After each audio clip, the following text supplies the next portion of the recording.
Hello, everybody. Welcome to this week's episode of Beware the Board, a horror podcast. We watch a randomly selected horror movie every single week. I'm Bob. I'm Ben. Hey, Ben. What's up? Nothing much. It's like finals week, so Oh, God. yeah. Are you going to be okay? Finals for me is just writing papers. I guess that's fair. So, no.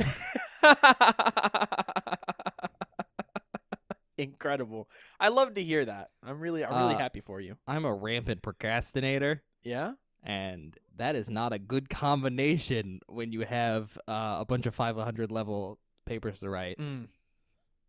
Well, I'm not as busy as you are, but I do want to put this out there. I don't know. You're busy in a different way. I'm busy in a different way. True, but I'm just putting this out there for the audience, if anything comes out weird or funky, it's because I haven't had a lot of time, because one of my friends is taking a podcasting for communications class. So guess who has been enlisted to help him do all of his fucking work? I would like to point out that ours is more important. So Ours is more if important. anything's quality is going to suffer, it shouldn't be this. It should be his projects, because he's getting a grade and I'm not getting paid to work on it. Exactly. But if there's something comes out late or things are a little weird, I just haven't had time to do anything. It shouldn't be an episode that comes out late. No. But Short form, maybe. Short forms, Yeah. Just if things seem we can't weird. afford to put out episodes late. No. Not that we get paid to put out episodes on time. But it's bad for business. It is bad for business when we've been so consistent. So I just thought I would warn the audience about that. Do you have anything you would talk about before we get to the podcast part of the podcast? Nope. Okay.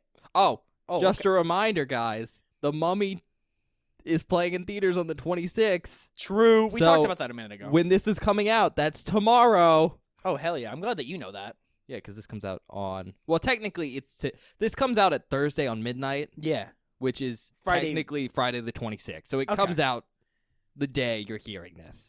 Cool. So Go fucking watch The Mummy, 1999. I know where we live. The showings are at 2 and 5. Are they really? Yeah. The only thing I want to talk about before we move on, and this is, look, okay, I know I'm really bad about talking about non-horror related things on our horror podcast, and I'm sorry that you don't care, Ben. You're atrocious about it. It's not that I don't care. It's that you pick things that I specifically don't care about. But this is a media related thing. That's better than normal. And it's not but it's not a movie. Yeah, whatever. It's a TV show. We talked about it before this podcast. I know what it's going to be. Yeah, the new Fallout show, if you have not seen it, is fucking awesome. I love the Fallout series. I've played every game. I haven't beaten every game. I've never beaten 2, because 2 is hard. Even the first one? Yeah. Okay. First one's top-down. The first one is also hard. 2 is also top-down. Oh, is it? 3 is like an FPS. That's the first time they moved away. But Fallout, the TV show on Prime, is so good. If you're a fan of the series, go watch it. It's so enjoyable. I would say it has some horror elements because of how Well, it's Fallout. it's Fallout. Yeah, there's horror. It's horrifying. There is some absolutely terrible, fucked up shit in that show, and it's great. But and I love it teaches you good science, like the fact that radiation makes you stronger. Yes, makes you.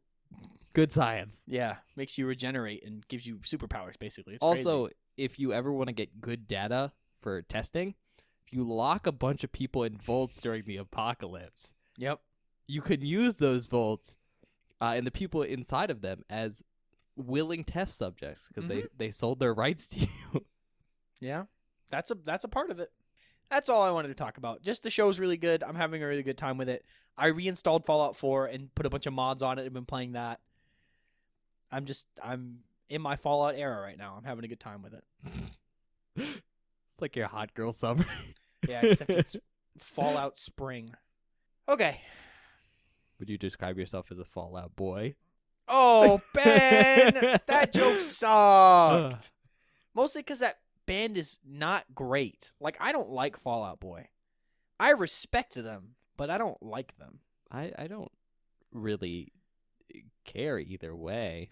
It's one of those bands where I hear them and I go, I get why people like this music, but I don't like this music, if that makes sense.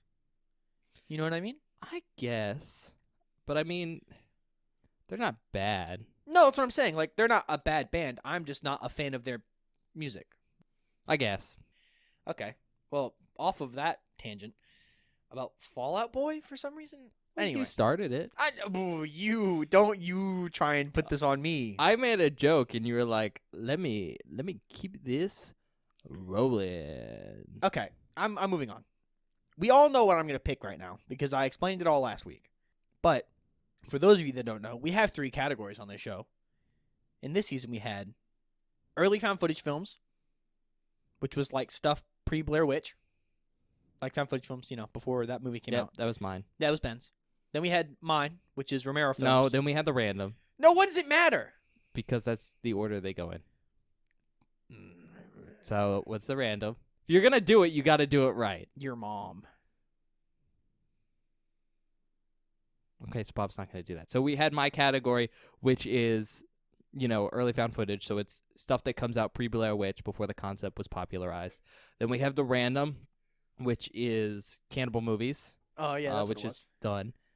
No, it's not. We have one left. I was about to say, we Mine haven't was finished done. that one yet. And then we have Bob's category, which was Romero films. Yeah.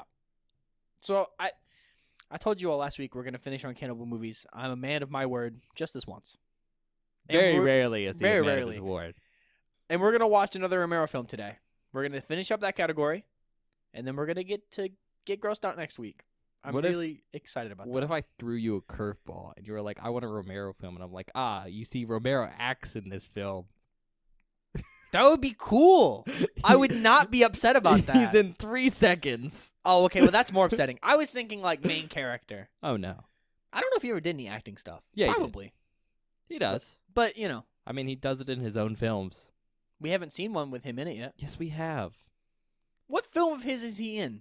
For instance, he's in Dawn. He's one of the guys working on the computers at like the recording stuff. Oh, you're so right. With his wife. wife. I forgot about that, honestly.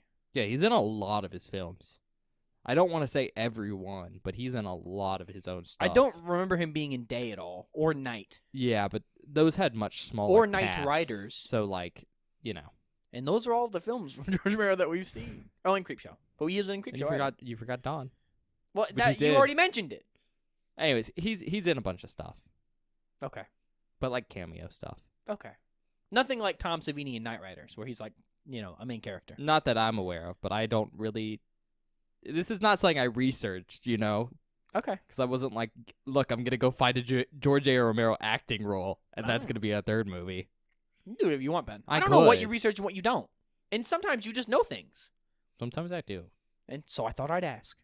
Okay, well, you just choosing the last spot. Yeah. I don't know what it is. All right. I don't remember what I picked. We're watching Martin. Oh, thank God. If you didn't put this on here, I was going to be so mad at you. So actually, fun fact, it actually got taken off and put on multiple times this Really? season because it's kind of hard to find. Ah. Like Blu-rays are not super accessible, and literally you can only stream it one place, and I think that's Freevee. Ugh. So yeah, not great. Anyways, it came out in 1977. Damn, I did not realize that this movie was that old. Oh yeah, it's old. Yeah, it's not like Night of the Living Dead old, but it's old. Yeah. Description. Oh my God! Look at how young John Amplis is. I'm glad that was the description. It actually has absolutely fuck all to do with the film, other than with John Amplis being in it. He's so young. I know. I think he's 19. Holy shit! I want to say that's how old he is. Actually, I can check. Because we've seen the But evolution. we've seen him now. Well, no, we've seen the evolution. We're gonna see him in Martin. We've seen him in Day, where he's like older, and then we're gonna see him. We've seen him when he's ancient. Because John Amplis is old, man. I mean, yeah, he's pretty old right now. Very cool guy though. Like such a cool guy. I mean, yeah, all those people were. Well, yeah. Wait, I think he was 28. Okay, so okay, That's better. makes more sense too. He still looks. I think the character's 19. I think that's what I'm thinking of. Okay, He looks it. awesome. And obviously, this is much older than Night Riders. Yeah, Night Riders was 81. But we didn't really get to see his face in Night Riders. No, he had a bunch of makeup on. I don't think I mentioned it specifically in that episode, but he's the mime. No, you mentioned it at one point. I think I mentioned it off recording. Like, I don't think it's in the episode. Is it not? I thought I don't know. included He's the mime, it. which is wild. Length, it's an hour and 35 minutes long. A normal length movie. I know. Maybe Romero just didn't have. He was like, look, I can't make a 2-hour long vampire film. I can't. Maybe. It's rated R. Hell yeah, it is. Review scores. IMDb gave it a 7.0 out of 10. Oh, Tomato meter gave it a 90%. holy shit! And an audience score of 77%. That's a high tomato score. Yeah, looking at the reviews, either people kind of liked what the film was going for, or they saw what the film was going for and were like, this is kind of stupid. So, kind of mixed bag there. But then again, it's a smaller Romero film, and you know how the deal with online ratings for that stuff is. Where it's like, this is old. The only people who are rating it are people who went out of their way to watch it. Like us. Yeah. Fucking losers. All right, bro. Say that. You can say that about yourself. I have a little bit of self-worth. No, you don't. It's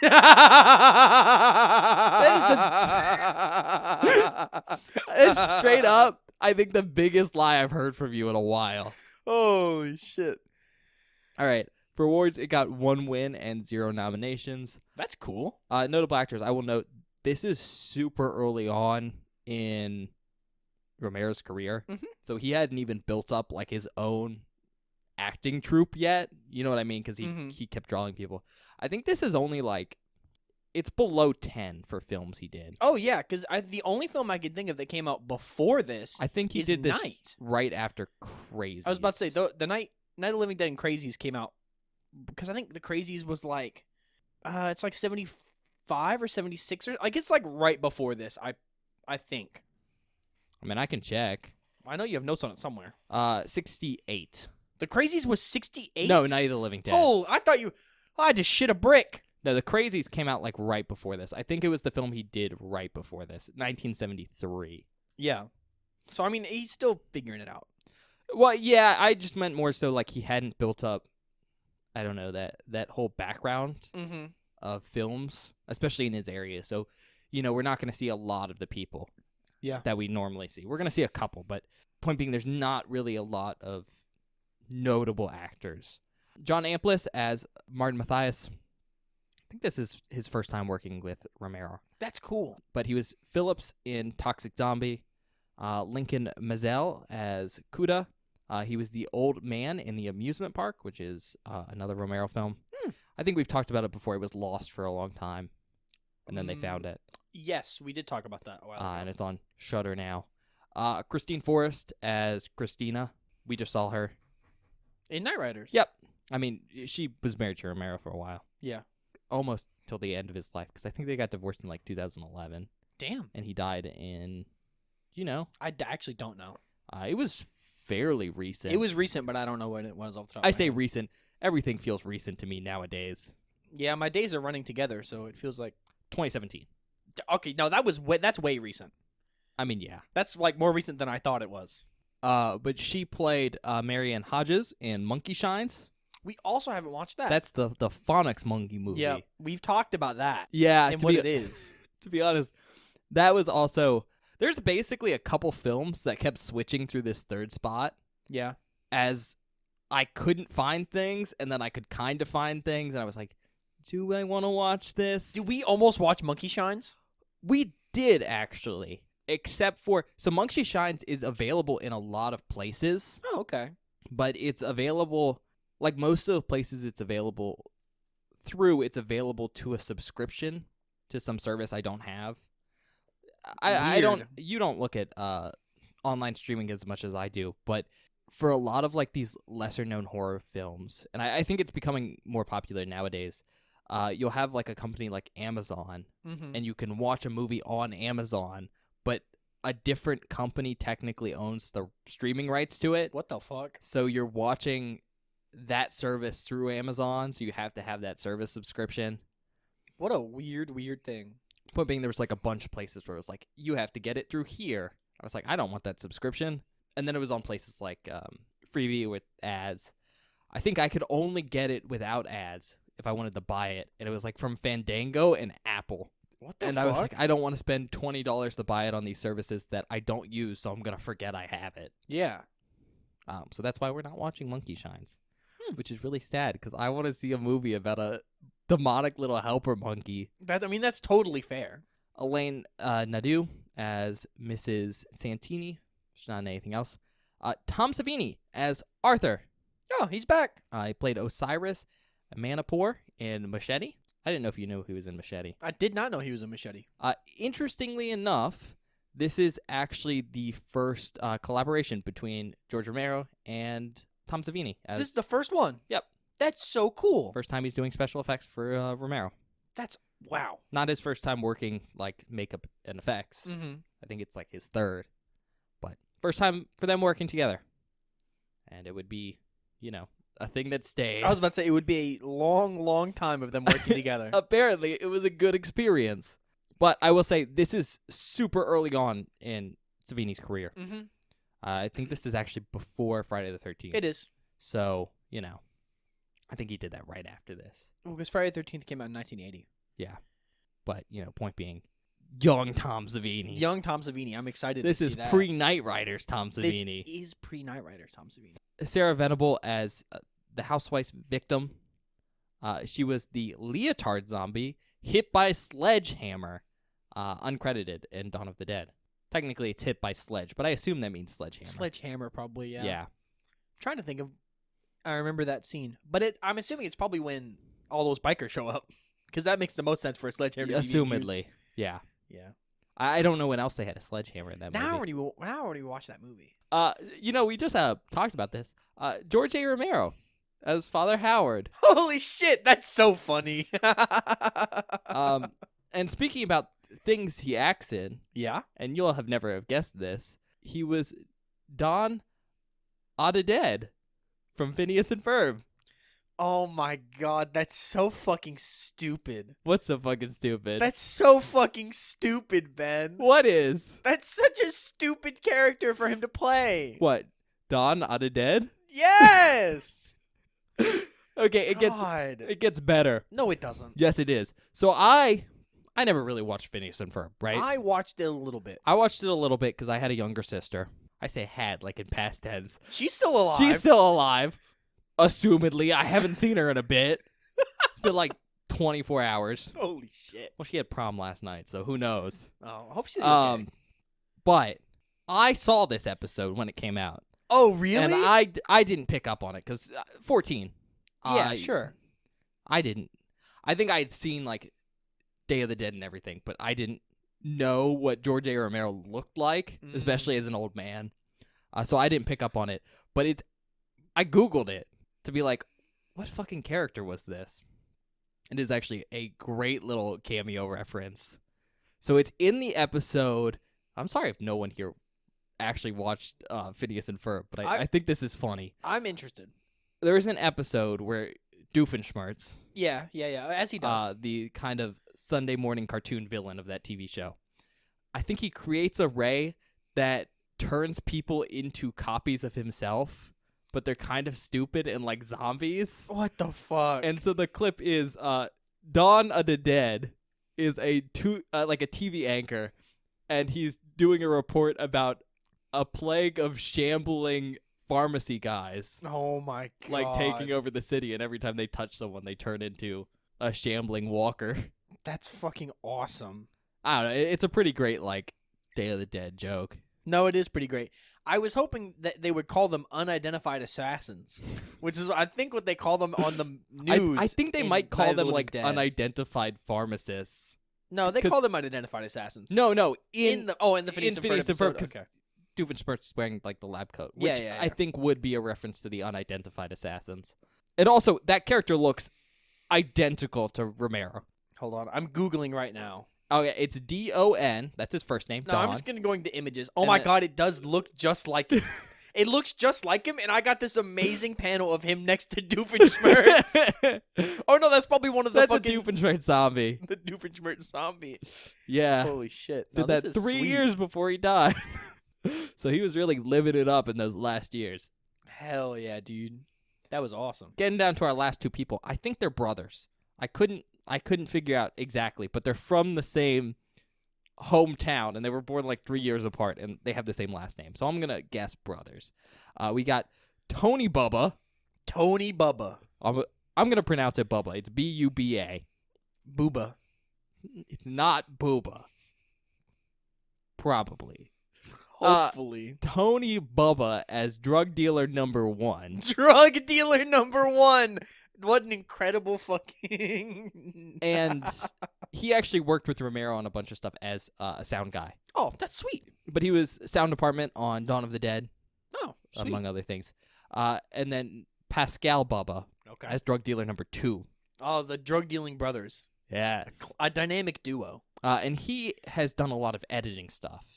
Oh, And he, okay. from what I was looking at, I think still does editing stuff and has. It looks like he made an actual career out of it. Oh, that's sweet. But again, he also worked with Romero.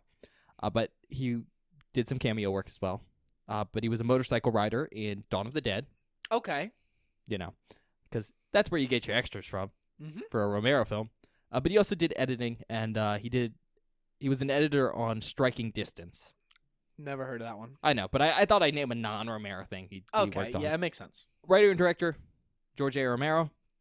Also directed Two Evil Eyes, Ooh. which I believe is a Edgar Allan Poe story. I haven't heard of that one. That's also a movie we almost watched this season Nice. because I'm pretty sure it's still available on Shudder. Oh. It was when I was making the list. It was one of the 3 options that almost filled this spot. Budget's estimated at around $80,000, That is quite a bit. but that was kind of a confusing fact. Okay. So that's what IMDb told me. But doing some research, a lot of things say $250,000. Damn, that's a significant amount more money. Significant difference, right? But then I found a quote from one of the producers who was like, yeah, we only had actually like $100,000, but I didn't want to make it sound like we were making a cheap movie, so I just lied and said we had $250,000. So we actually had around like $100,000. So That's that's the funniest shit I've ever heard in my life. it was pretty funny. That's like such a Hollywood thing to do, to be like, That's not Hollywood. That's like backwoods Pennsylvania. We're making a movie. no, but it's like when you're talking to like other people about the film, it's like you don't want it to feel Yeah. feel cheap, so you go, "Yeah, we're making this for $250,000." Like, shut up. I mean, I get it. Like that makes sense. I understand it. I just think it's incredibly funny. Especially because how they do all that funding. At least from what I know of, like Dawn of the Dead, is they'd go around and they'd like talk to, I think, business owners. Yeah, and it was stuff, like sponsors. and they'd what would today essentially be called crowdfunding, Mhm. where they'd go talk to people and be like, "Hey, do you want to contribute some money to this movie? Yeah. and we'll pay you out." A portion of whatever. Yeah, Something. cool, but.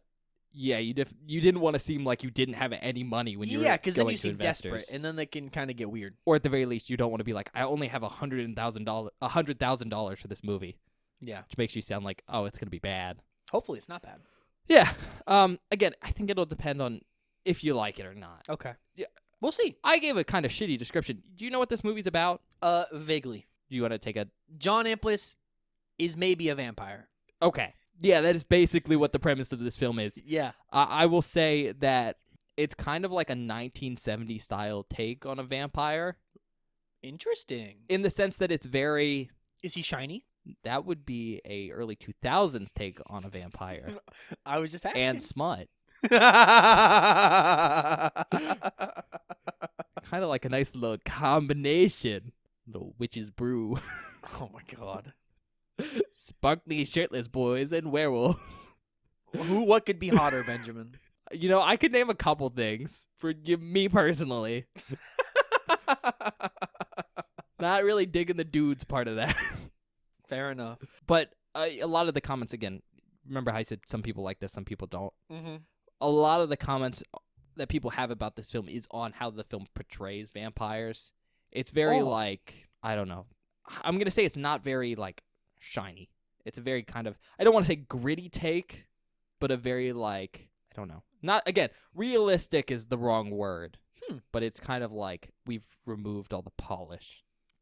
Oh, cool. If that makes sense. No, I understand what you're saying. But it makes the film either work really well for some people or not. So you'll see. Okay. Couldn't find anything on the box office. Well, yeah, basically couldn't find anything. I think I trusted. Country of origin, United States, also known as, and this was the poster title on a lot of stuff. That's cool. Martin, the Blood Lover. The Blood Lover. Yeah. Oh, God. Tagline, he could be the boy next door. That's Kinda pretty decent. good. That was the most common tagline. There were some, long descriptive taglines. Mhm. You know how it was in the 70s, but whatever. Kind of a couple quick facts. I don't really have a lot because, again, old film, small production. But apparently, there's a lot of quotes saying that this was one of Romero's favorite films, at least out of the ones he produced. That's cool. He really liked this one. We've talked about the whole video nasty thing in the UK. Was this on it? Apparently, this might have been on it. Oh, that's cool. It looks like it was seized and confiscated under, I think, Section 3 of the Obscene Publication Acts of 1959 during the video nasty panic. Although it doesn't look like the film was ever prosecuted for obscenity. So Okay. I think that technically means it made it on the video nasty list. Well, yeah, if they were seizing it, right? Yeah. To be honest, I find the video nasty list interesting, but I know it as like an idea and not the specific history behind it. No, I totally am the exact same way. But I my last fact, because I think it's the most interesting, is remember how this movie's only an hour and 35 minutes? Yeah. And it's really cool because like Romero had the ability to be like, I'm not gonna make a 3-hour vampire movie. Yeah. He made a 3-hour vampire movie. Holy shit, what? Yeah, so the original cut of the film ran for nearly 2 hours and 45 minutes. Is there a cut of that somewhere? Can we watch that version? So Nice! no. Fuck! So it was 2 hours and 45 minutes long and in black and white. That sounds awesome! I think I was looking, I think Romero shot it in color, but he wanted it to be in black and white. But there was a argument between, I think it was him and a producer, I want to say, and the film's in color, by the way. So it's not in black and white. Although that would have been kind of cool. You and I both love black and white. But I think it's so cool. Oh, I think it's really cool. You do have to have a film that's shot for it. Yeah. Because you have to do all your lighting properly. Even if you shot it in color and then put it in black and white. But if Romero was like, I want to make a black and white movie, we know he can do it. Night of the Living Dead is in black and white, and that uses black and white really well. Yeah. It is interesting, though, that he shot it in color. And then was like, you know what? Put it in black and white. Well, that tells me that, like, it was an argument that they had from the beginning of production. Mm-hmm. With that being said, you have to understand that this, like, 2 hour and 45 minute, like, director cut was a director cut in the 70s. Yeah. Where that would have essentially been like a test reel and not a director's cut in the modern sense where you have like multiple copies of the film because everything's like digital. So yeah, of course it was lost forever. That makes me so sad. Except, oh my God, this is an emotional roller coaster, Ben. and I wanted to make it an emotional roller coaster because it was lost until recently. They found one copy of it in 2021. Holy shit! Back from the 70s. So it's like the actual reels, there's 3 of them. They have like still the hand printed labels on them and everything. Like they are very, very old. And this is like the only copy of it. But yeah, they're the 2 hour 45 minute black and white version. Oh, the quote unquote director's cut. That's so cool. It was found by I forget. I think it's the Living Dead Museum. Mm-hmm. But very specifically, a Romero scholar, Kevin Kreiss. Kreiss? Kriess. But yeah, that was really cool. I do want to note that this version, from what I could find, has never been screened publicly. Oh. Which kind of sucks. That does kind of suck. I want to see it.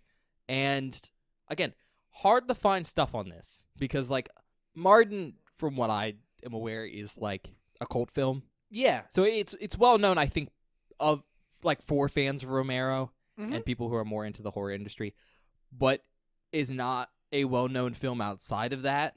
Yeah. Both because it's old and it's an independent kind of film. And so I don't think a lot of people cared that they found a director's cut of the film, or at least I don't think like the general like wide community like film people necessarily cared. Mm-hmm. So while I could find some information, it was very, very scarce. Damn. In fact, I think most of the information I could find on this was from like some Twitter tweets where the guys were like, "Look what we found."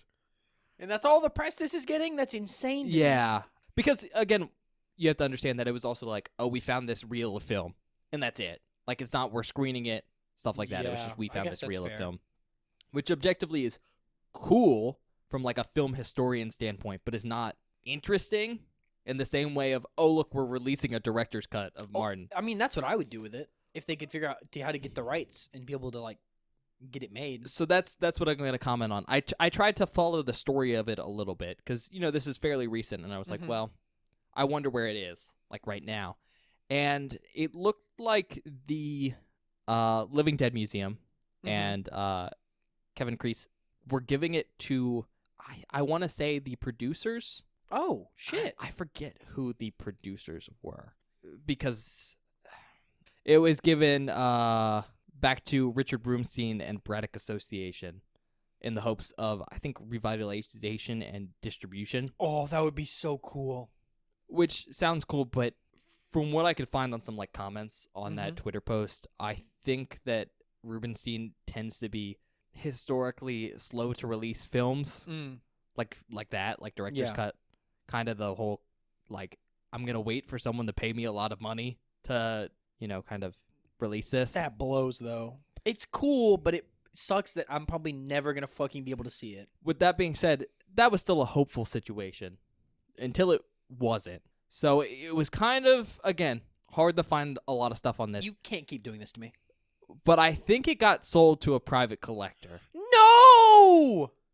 Yeah, so if you... Actually, one of the first things that came up, and I'm pretty sure this is the actual reels, is it was on an auction, I think, on Julian's. I think that's the name of the company.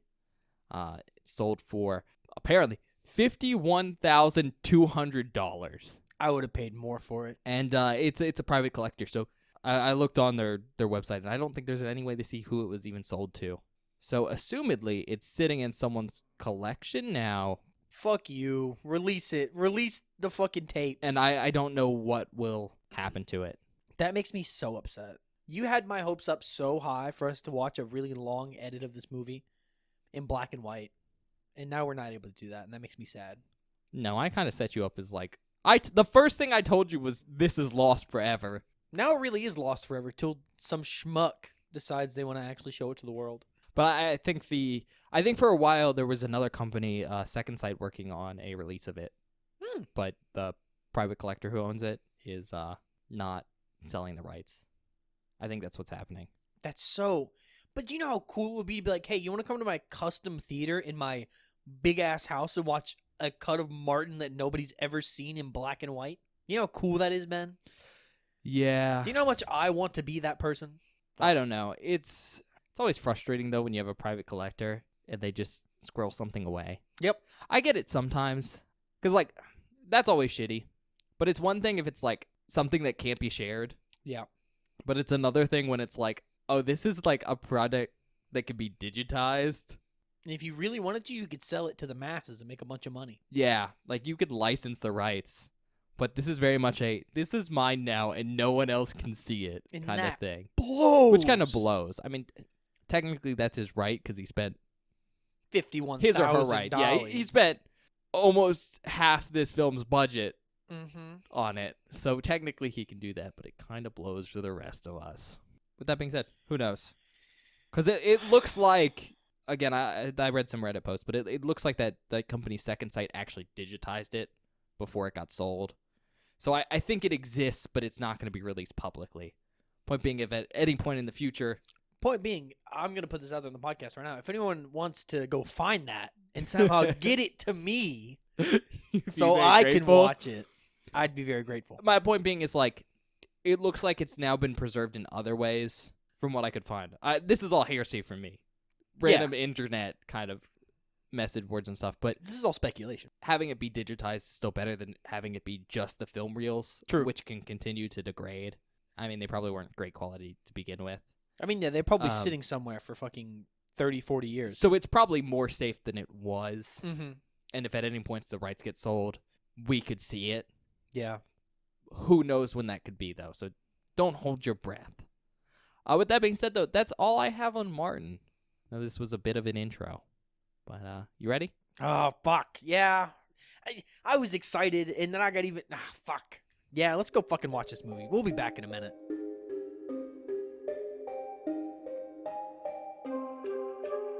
Hi, everybody. Welcome back. We just finished watching Martin. Yeah. Thought it was fun. What do you think, Bob? I like this movie a lot. Yeah. I think it's very good. I think there was some concern to begin with how you like it.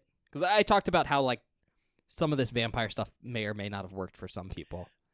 Do you think my description of it being more of a, I don't know, grittier, kind of less frou-frou vampire Yes, is accurate? And I think the point that Ben is trying to get across is this is a vampire film, but without all of the vampire mysticism that usually comes with vampire films. Oh, you know what the best way to describe it is? What? And I'm going to describe it this way because we just watched the movie.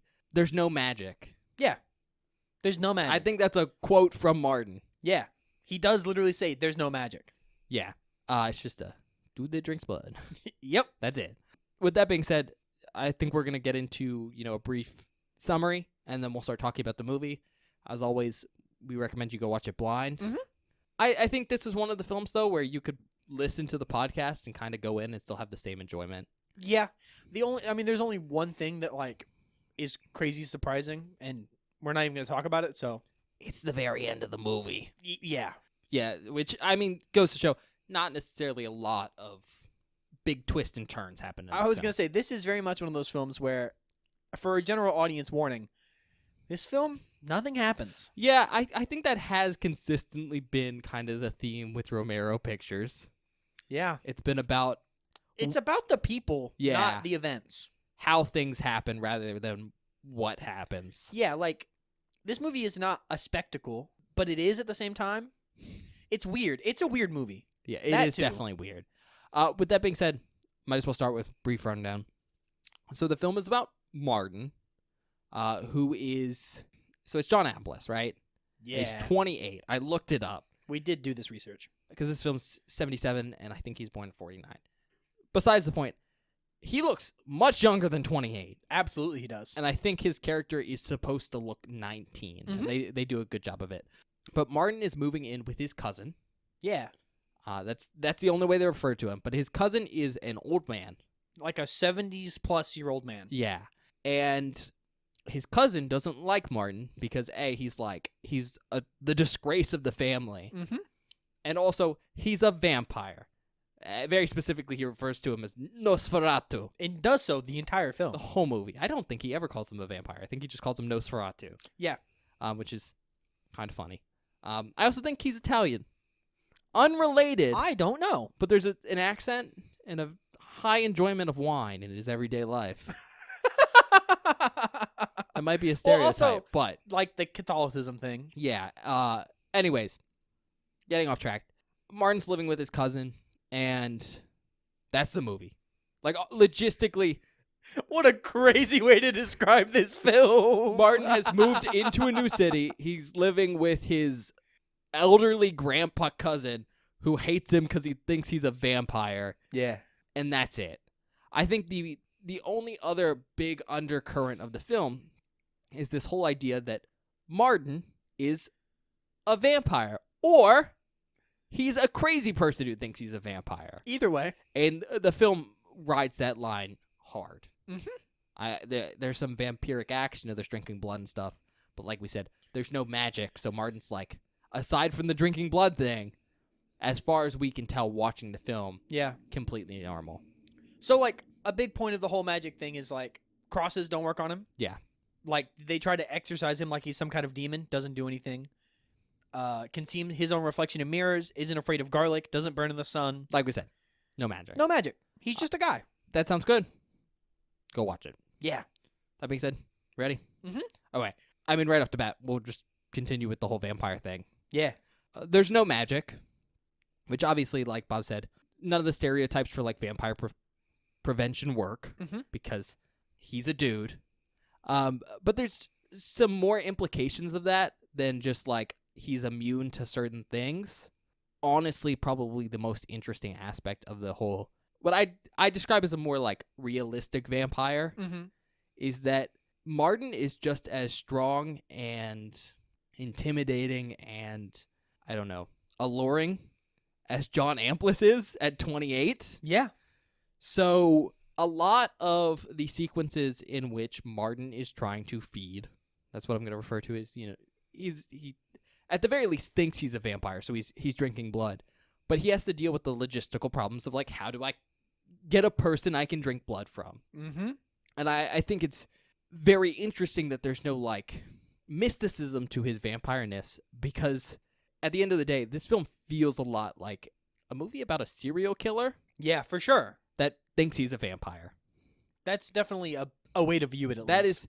That is the vibe of this film. Whether or not that's actually what's happening is, again, debatable. Mm-hmm. But that is exactly what we're being shown on screen. And so it creates a lot of very interesting scenarios. Probably one of the most interesting, and I say this because it's actually how the film opens. Like, we basically get title card. I think one of the big credits, I think it might either be Romero or, like, one of the producers. Mm-hmm. And then we get a whole intro sequence before the rest of, like, the title credits. Yeah. But that intro sequence is Martin committing his first murder of the movie, which is super cool because it really is plotted out like a serial murder. It's plotted out like a cold open. Yeah. And it feels really cool. But the best thing is Martin actually uses, like, drugs Mm-hmm. and a syringe to drug his victims Yeah. before he notably, like, slits their arms with, like, a razor blade rather than, traditionally, like, biting their neck or something, and then drinks their blood. And then if he kills them, he then sets it up to look like an accident. He'll clean the crime scene, put out, like, razor blades so it looks like a suicide, something like that. I don't know. I thought that was just a very interesting way to do a vampire. No, it's super cool. Because it feels very gritty Mm-hmm. and just realistic in this premise of, like, oh yeah, vampires are real in this world. They have no magical powers. It's just you have A hankering for blood. a disease where you have to drink blood. And you're immortal. Yeah. I think that is the only potentially magical thing about vampires in this world. Yeah. Again, the film rides the whole line of this could definitely be just in his head Mhm. because there is no confirmation either way. Yeah. But there is one hint that Martin is, 84 years old? I think it's 89. I think they say 84. I think I was telling you 89 during the movie. I remember you saying 84 and then me going, no, they said 89. Oh, It's okay. 84 or 89. It's one of the two. I don't know. But he's in his 80s, allegedly. yeah. Even though I think he's supposed to look 19. Mm-hmm. And there's only implications about it. Yeah. Like, the cousin keeps saying that. And he's like, oh, if you look in the photo albums, which no character does No. that we're able to see, he's like, you'll Except see for him him. in there. And it's just like baby pictures. That could be Yeah. anybody. But I do think that is a very interesting. I mean, Like, Martin undercurrent. does tell Christine at one point, yeah, I'm 80-something years old or whatever. But that's exactly what a crazy person who thinks he was an 84-year-old vampire would say. would say. Mm-hmm. But yeah, I don't know. I thought the vampire thing is cool. But I do definitely feel like it's one of those things where it's like, if you go into this film expecting a vampire movie You're going to be disappointed, I think. and you get what is essentially a serial killer picture, you're either going to really like that take on vampirism or you're just going to be like, oh, This is boring. This is boring. Give me Edward from... I want sparkles! Yeah. I want the guy from fucking... Oh my god. No, I'm in the camp of I really, really like this take Yeah. of vampire. Do you Because think- I think it's fun. Do you think you like it because I prefaced you some, though? No, No. not at all. You think you would have No, liked I it think I would have anyways? liked it either way because on the podcast, this and Dracula are the only vampire films we've seen, I think. Yeah. And Dracula, Universal Dracula, is very magical. It's super magical. Like, I mean, his whole shtick is he doesn't fight anyone. He's just like, yes. has super crazy mind control powers and like all this cool stuff. So this, honestly, super refreshing, super cool.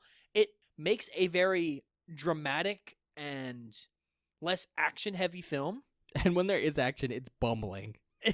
Martin True. is a very skinny man, and he Yeah. is not very strong. But I think that is cool because when I think of vampire movie, I think of something like Blade or, some other crazy action movie. Well, even like modern like vampire stuff. Yeah, it's like it's about how strong and physically imposing the vampires are. And in this, it's like and sexy. A lot of modern vampires are sexy. a lot of modern vampires are sexy. And that's kind of a subplot in this movie. But we'll get to that later. But I guess my point is I just really like this spin because it's very different. And I think it's fun. Yeah. Also, on a similar note, I think I touched on this a little bit, but In traditional vampire stuff, we just talked about Dracula. Usually, the vampires are supposed to be alluring, or good talkers, or like we just said, sexy. But there's I think it's a classic kind of association with danger and attraction to them, and Martin doesn't have that at all. And it's cool. He's the most awkward dude ever, and I get it. It fits in with the whole fact that okay, he might be a unwell person, but it also very much fits in with the vibe of like, oh, he might be an 84-year-old dude who doesn't want to like suck people's blood, but has to, and is kind of haunted with that, and also he doesn't feel like he can connect with other people. That is something that I'm in love with about this film, is how it takes this creature of the night that's supposed to be like imposing, dangerous, innately evil, and turns him into a bumbling fucking idiot. A socially awkward loner. Yeah, and it's like cool because it's interesting. It's like it tackles all of these, because in classic vampire lore, they're like powerful creatures or whatever, and like they do crazy stuff, and like they don't have any like issues usually except for being a vampire. In this, it takes all of the drawbacks of being a vampire and pulls them to the front and makes that a big part of why we're watching Martin. Except the drawbacks that would like give it away as a vampire. Yeah, like sunlight, death, and all that bullshit. But more what I'm getting is like Martin definitely feels like he has a problem with being immortal. Like he doesn't like it. He has a whole spiel that he goes on about how like at one point I just wanted to die and I wish someone would kill me, but they couldn't because I'm a vampire. Well, it was more of a they couldn't because I was too scared. Yeah, it's I kept just running away. I like how it brings the mystical creature of vampire down to a human level and then explains human problems through the lens of a vampire, which is cool. I will say though that some of it is just Martin being super awkward himself. Yes, unrelated to any mental health / vampire issues. He really doesn't talk the whole movie. No, he doesn't. Which is a very interesting directorial choice. I have to wonder how much of that was purposeful and how much of that was like we cut out a bunch of dialogue movie because half this movie is essentially missing from the director's cut. Holy shit, I didn't even think about that. I mean, yeah, it's like an hour and a half and the director's cut's You know what's crazy of me I'm about to say? What? I really want to see that 2 hour 45 I do cut. kind of because I was shockingly not bored. No, I wasn't either. But I had a really good time. There is definitely a heavy focus like on Martin. All the scenes basically have him. Yeah. And there's no background characters, which to me feels like they cut all those scenes. The point being, Martin doesn't talk, so there's like no dialogue in the film whatsoever. It's just Martin like walking around, fumbling around. That's how you should describe his moving. However, there is one scene though that really does show him talking. It's the most we hear him talk is there's this thoroughfare of like a radio show. Oh, it's so cool. And Martin keeps calling into it and venting like his problems, like he gets a therapist. Yeah, because it's an anonymous call-in show. And they layer that over scenes to do like I don't know, like a narration kind of stuff where we get Martin's perspective. So we get to hear his inner thoughts. And I just wanted to mention that here because you kind of touched on that. But it does very much kind of get us through this film that would otherwise, I think, be almost too silent. And it really gives us the background in a way that works. No, I think it's super dope and a really cool use of that like style of technology because it's like what they would have had access to. But it's just it's use of that in a very interesting and cool way that I didn't think about. And it's also set up very well because at the beginning of the movie when Martin first moves in, Christine mentions like, oh, I want a phone in my room, but he won't let me have one. Christine's his cousin's granddaughter. Yeah. They're like the same age. Well, she's like 19. Yeah.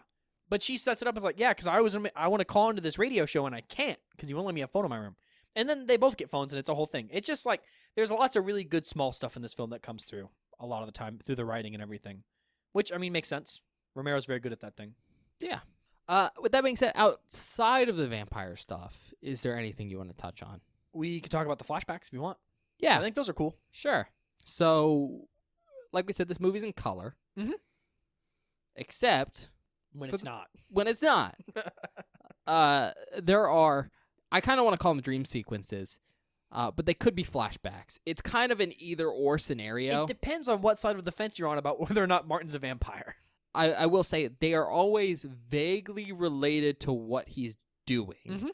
Mhm. So there is like a very clear like, okay, these could potentially be influenced by real life, or they could be like Memories that are being trauma triggered. triggers. Yeah.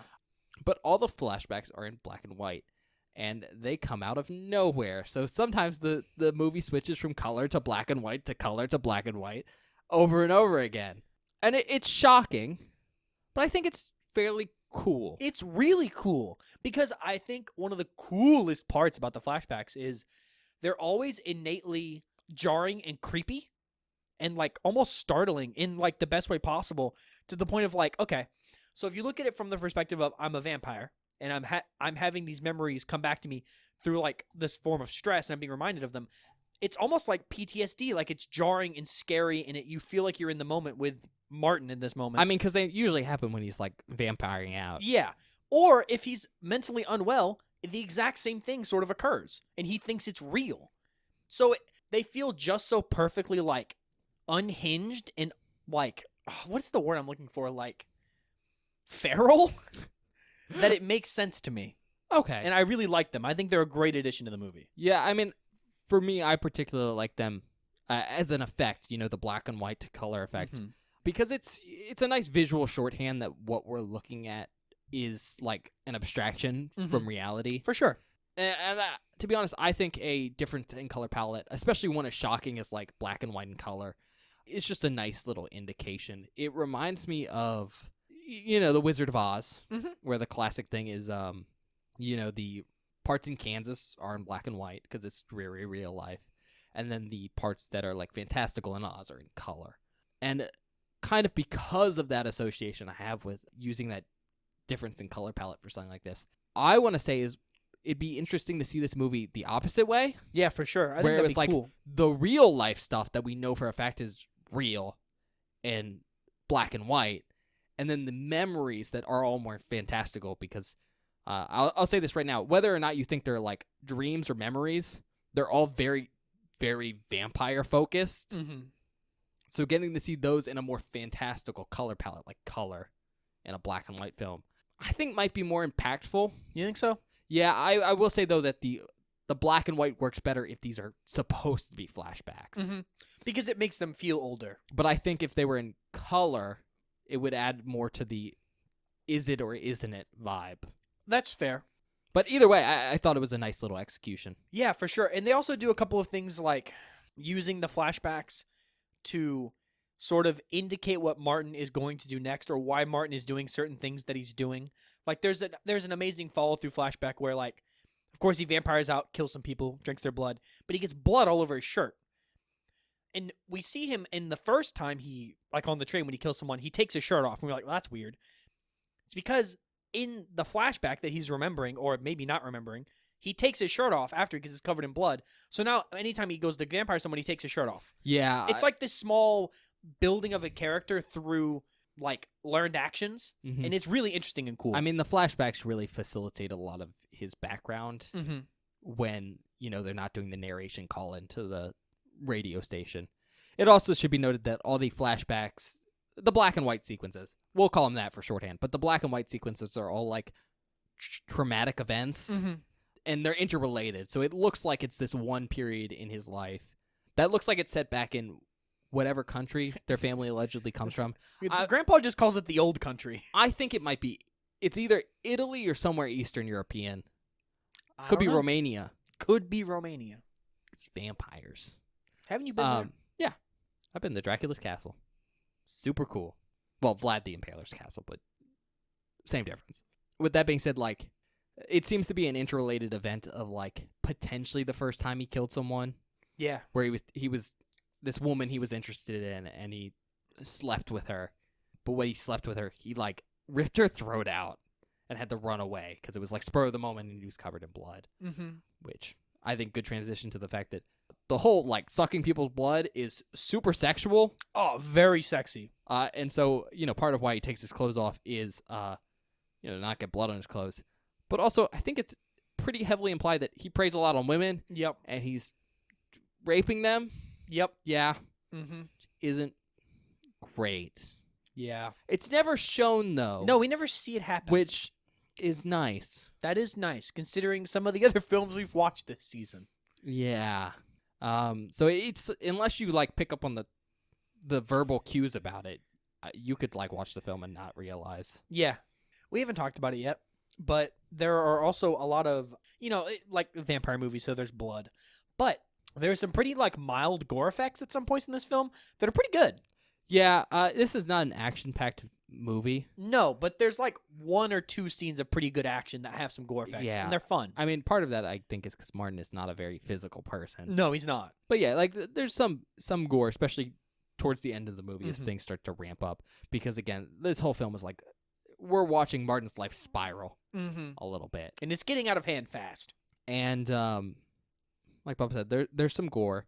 It's pretty light, so it's nothing impressive. But I think it's really interesting to watch if you're a fan of Tom Savini, because it's fairly early on in his career. I will say there is one that is super impressive in my opinion. 1 point. Oh yeah, there's a couple that are impressive, but it's fun to watch from like someone who's seen a lot of his work, because you can tell like, oh, this is like still amateurish for him, but I can definitely see how he went from this to Friday the 13th. There's a specific thing where I went, well, he just did this in Friday anyway. But he did it better. He did do it better in Friday. You're right.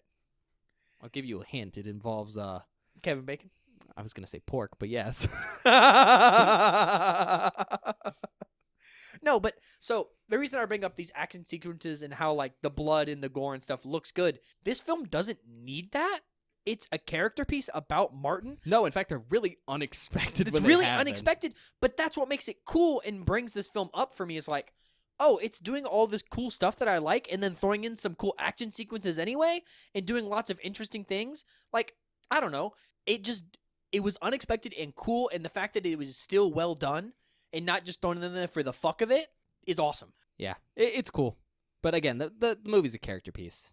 It's mostly Martin, but the supporting actors work well too. No, they're good. Tom Savini's in this. They just don't get about that. featured a lot. I think all their scenes got cut. Probably, yeah. But, there's the cousin who's Colonel Sanders. They kept calling him Colonel Sanders because he's wearing a white suit. He wears a white suit, and he kind of does look like Colonel Sanders. Only mildly. And he's racist towards vampires, so Racist towards vampires. Well, they can't have the 11 herbs and spices because I'm pretty sure garlic is one of them.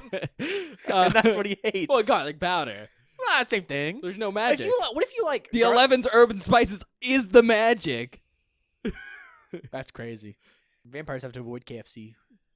Christine Forrest does she's good. Tom Savini also does well. Mm-hmm. There's one lady we haven't mentioned, but she's like a housewife who has a weird sexual subplot. Yeah, sex with subplot Martin. with Martin, which is interesting. It's interesting because it's fairly well done, I think. Yeah, it's fairly well done, and it leads to some cool stuff later in the film. But again, it feels like a lot of scenes got cut for non-Martin related material. Mm-hmm. Which sucks because, like, yeah, it's a character piece about Martin, but the world they've built up around Martin is also fairly interesting. And it doesn't feel like we get to see it. It doesn't feel like we get to explore it as much as I would like. The one time where I'm like, Romero, you could have made a longer movie, man. This wasn't 3 hours. Yeah, could you have like? I can understand because it's set in Pittsburgh, and we get to see quite a bit of the city and like how the city is sort of reacting to all of this stuff happening. Oh yeah, and I mean it's a part of Pittsburgh we don't normally see for Romero films because it's it's a poorer area, and stuff like that's always really interesting to see from like, oh, this was 50 years ago, and it's like that area definitely doesn't look like that now. No, it's disappointing because I would have loved to have seen more of the city, and more of like the environment, because we do get to see a little bit of it, and the little bit that we get is cool. It's interesting, and it would add more nuance to the film if we got more of it, because you get to see Martin sort of traipsing around the city a bit more, which I think is fun. Because a lot of this movie is just Martin stalking people and setting up his kills. I don't even know if stalking is the right word. Awkwardly staring at people. Sure. is probably a more accurate description. Yeah, that's fair. Honestly, most of the time he looks like an awkward teenage boy who doesn't know how they handle being horny. Well, that's how he gets in, Ben. That's how he gets in. No one thinks that he's evil. Okay. Do you have anything else? I don't think so. I mean, I think we did an okay job.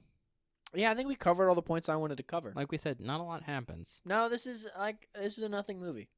On that note, though, I guess we should do recommendations. Sure. All right.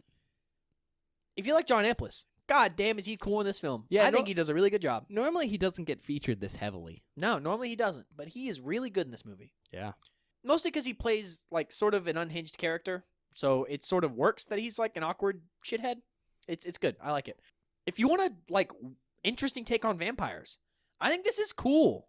I think I'm kind of glad we watched this before we got to other vampire films. I will say, I don't know if I'd call it an interesting take on vampires. I maybe call it an unique take on vampires. I think it's interesting and unique. It's objectively not interesting in the same way a vampire with magic is, because it's just a serial killer that drinks blood. But that's awesome. But that's cool in its own way. It's just not interesting. Maybe it's not interesting in the classical sense of the term. Yeah, that's probably the best way to put it. But it was interesting to me. It's cool because it's uncommon. Sure.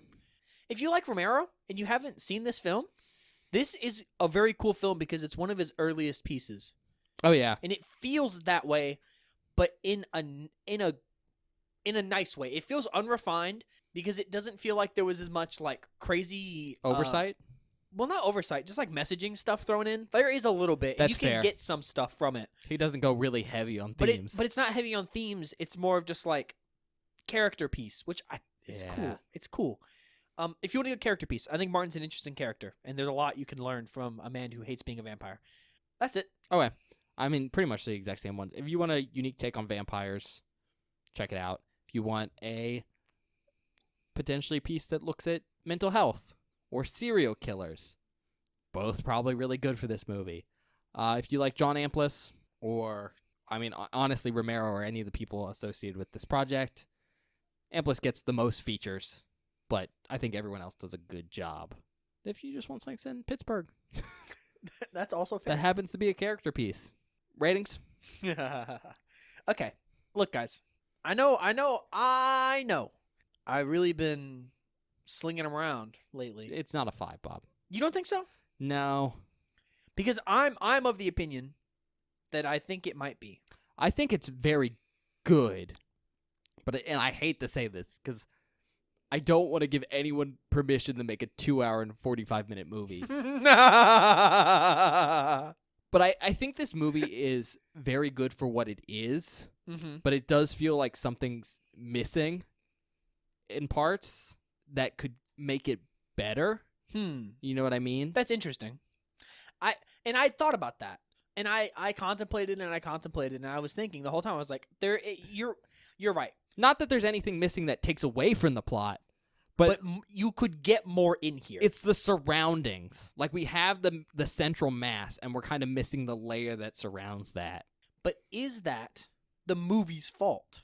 You know what I mean? Like, how much of that is nitpicky worthy? Because in my opinion, I'll be honest, I don't know how much better of a version of vampire with no magic you could get. Yeah, I don't know either. Like, this is handled so interestingly and cool, and it's a deep character piece with, like, cool twists and turns, and it still has good action, and there's good blood. I'm giving it a 5. I'm okay with that. I'm in a similar place where I think this is very good for what it is, and I don't think it's too preachy or too anything. I think it hits, like, a nice middle ground.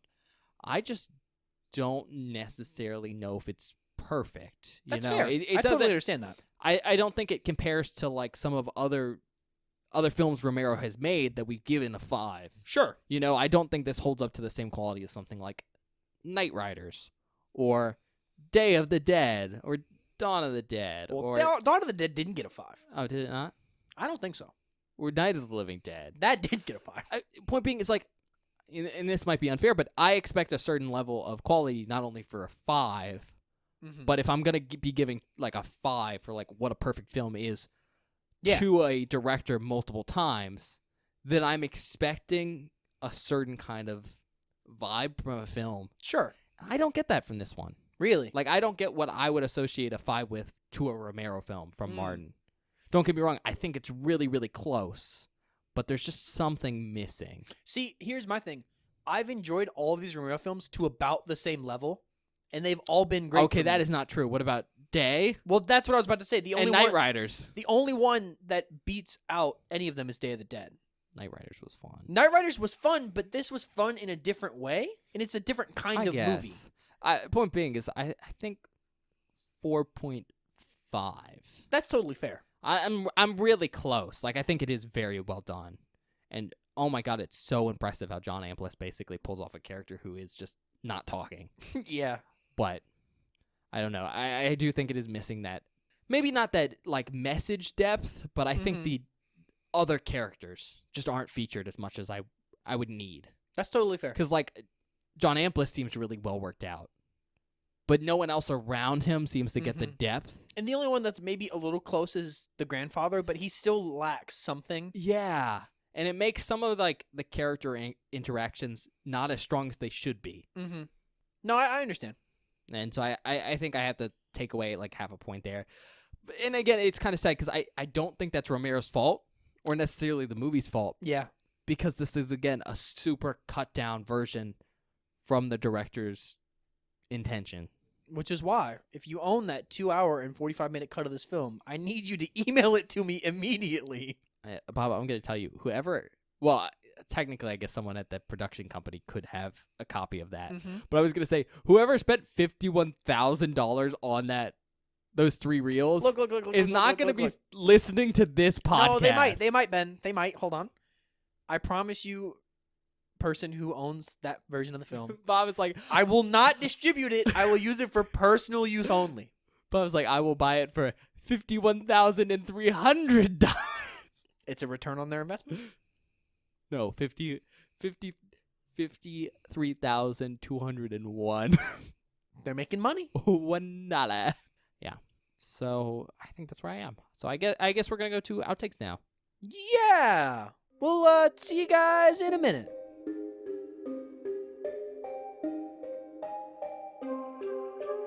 Hello, everybody. Welcome to the outtake section for this episode of Beware the Board. I hope you're enjoying our review of Martin so far. I like this film. I think it's super duper cool and really interesting.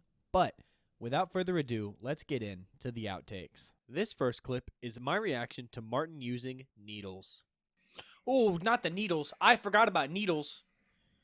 Needles aren't... Okay, that's fine. It's going into a bottle of mysterious liquid. That's fine. I'm sure that'll be okay. So much better. Oh, that was cool, though. This next clip is our reaction to Martin's absolutely ridiculous stalking technique. This is sick. This is maniac shit right here. Yeah, but it's cool, Ben. Like, I would have left the room and just broken in again. Like, this is such a worse way to, like, jump up on someone. Just barely hiding behind a door.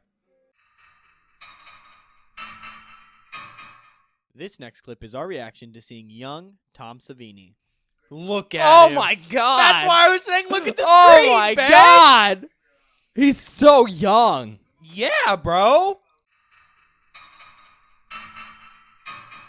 This next clip is our reaction to one of the more brutal deaths in this film. Are you going to stake him?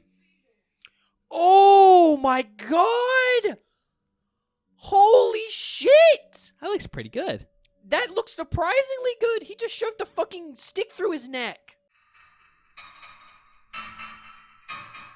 This last clip is our reaction to the very end of this film. Oh! No fucking way!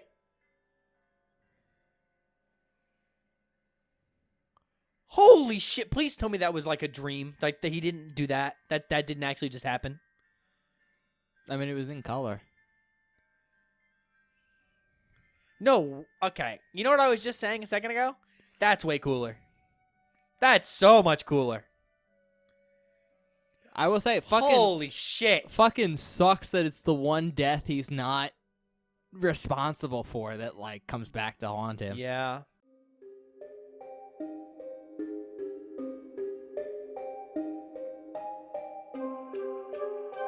Hi, everybody. Welcome back. I hope you enjoyed the outtakes. Do we have anything we need to announce, Ben? I don't think so. Okay. I believe you. There's no holidays coming up, right? What day is it? This came out on April 26th, the same day The Mummy's playing in theaters. When's Mother's Day? I don't know. It's sometime this month. Is it? Next month it is. It's sometime in May. Well, that's May. That's not April. Well, that's what I'm saying. I don't know if this is... Do we need to talk about it? Are we doing anything? You know what? There might be a Mother's Day episode in the future. I don't know when it is. That's why I was asking. But we don't know when Mother's Day is because we're not good sons. That's not true. Well, Bob's not a good son. I'm my mom's best son. Bob, you come from a very women-heavy family. I may be her I've only met- son. 1/3 of your sisters. True. It's Sunday, May 12th, so definitely is not coming out next week. But Cool. maybe there's a Mother's Day episode in the future. Nice. Aside from that, usual spiel. Check us out wherever you get your podcasts. Spotify, Apple Podcasts. If you're looking us up there, please give us a rating and maybe a short review. That really helps us with getting recommended on that platform to other people. You could also recommend us to a friend you think might like the podcast. Hell yeah. That'd be a pretty chill thing to do, guys and gals. Whatever. We're also on YouTube, which, while not great for audio-only content, has a couple interesting tools that might help you out. There's a bell button which notifies you whenever a new video goes up. So in case we maybe mess up with mentioning holiday episodes, And don't remember in another week when we record the next episode. it'll just go up there, and that reminder will tell you. There's also a search button which lets you search keywords, so like movie titles if you want to see if we've covered something. I did the math the other day. We watched 132 films so far. Holy shit, Ben. Really? So that's a lot. So if you think we've covered a movie, you can search it that way. We might have. Get the episode number and watch it somewhere else if you want, like Spotify. Outside of that, though, the big thing with YouTube is it's one of the two major ways to communicate with us at. You can do that in the comment section of a specific video if there's something there you want to talk to us about, or you can go over to Twitter, @BewareTheBoard, and go follow Bob around. See Don't- if you can Don't make this weird. maybe shoot your shot. Oh, yeah. Come on. That's fucking. You know I don't like needles. God. Ugh. Just remember, if you, shall we say, knock Bob out, maybe knock him off his feet, take your shirt off. Keep it clean. Don't take your shirt off. Don't you dare. Stop it. Get some help. Get some help, please. Or help me. Don't do this to me. Like Ben said, check us out on Twitter, @BewareTheBoard. It's where we post updates about the show, information about the show. Basically, if there's anything you want to know about the show, it goes on our Twitter. On Mondays, I post a spoiler post for that week's worth of episodes, which is a hidden movie cover that you can reveal. So you can watch the movie before we do. So when you release the episodes, you don't get any spoilers, and we're being vague about stuff. You know what we're talking about. Then on Fridays, or whatever. Sorry, I had a stroke. Just give me a second. I'm rebooting. Bob, I swear you only have strokes on the ends of episodes. It's because I'm tired. On Fridays, we post a link to the episode. So if you ever miss an upload or want to know someone up, there's always a link on our Twitter. Last thing, check us out on TikTok, @BewareTheBoard, and on YouTube Shorts. We do short form content over there. We've been getting tons of support. I really appreciate it. It gives Bob motivation to actually do it. Well, here, okay. I think we missed True. this week, but We did miss. Did we? We might have. think Like we I did. said at the top of this episode, I'm busy, and I'm trying to do both. Bob's job doesn't pay him anymore. I don't. That's not for the podcast. Okay. Anyway, check us out @BewareTheBoard on TikTok and on YouTube Shorts. We really appreciate the support. I think that's it, Ben. All right, well, we'll see you guys next time. Yeah. See you guys next time. Oh, wait. Oh, good Lord. Last movie spot of the season. Oh, yeah. Oh, shit. Fuck. You mean... See you for cannibals. Ah, fuck.